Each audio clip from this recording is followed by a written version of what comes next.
जय भीम मित्र, मी Jaipal Shivram Kamble, republican party of महाराष्ट्राचा अध्यक्ष. मी आज नगररचना अधिकारी जे संचालक आहेत डोईफोडे यांच्याशी आज मी भेट घेतली. माझी या महिन्यात 3 तारखेला एक सुनावणी घेण्यात आली.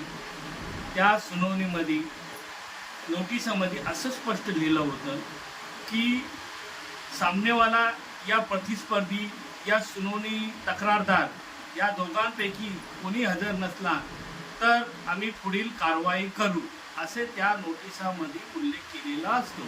पण त्या हिअरिंगच्या दिवशी या सुनावणीच्या दिवशी आम्ही प्रत्यक्षात सर्व हजर राहिलो. आम्ही तक्रारदार आहे आणि मी तक्रार 2021 पासून सातत्याने महापालिकेत करत आहे आणि ती केल्यानंतर 3 तारखेला जी सुनावणी झाली, या सुनावणीमध्ये LFK बिल्डर आणि निखिल चौधरी, अल्फिया रज्जाक शेख आणि तस्लीम नसीम शेख हे हजर नसल्यामुळे मग तिथे डोईफोडे साहेबांनी निर्णय करण्याचा आदेश पारित केला आहे.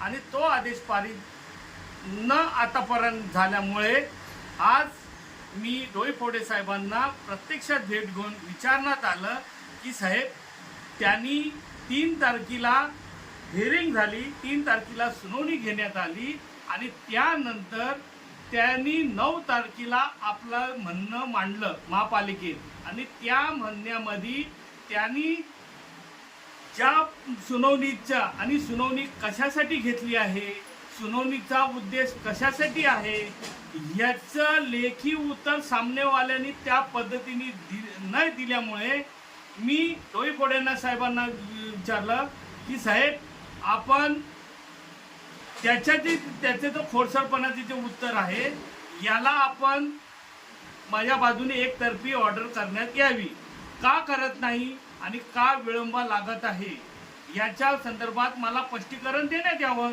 तर त्यांनी स्पष्ट सांगितलं की आम्ही पुन्हा एकदा सुनावणी घेऊ आणि पुन्हा एकदा सुनावणी घेतल्यानंतर मग आम्ही निर्णय करू.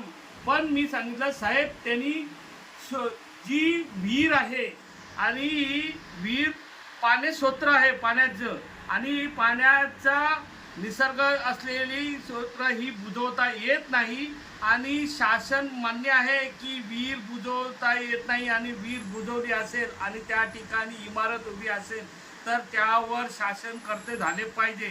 मग असं ह्या अधिकाऱ्यांना का नाही समजलं? या अधिकाऱ्यांनी का ती विहीर बुजवण्यात म्हणजे हे अधिकारी पण त्या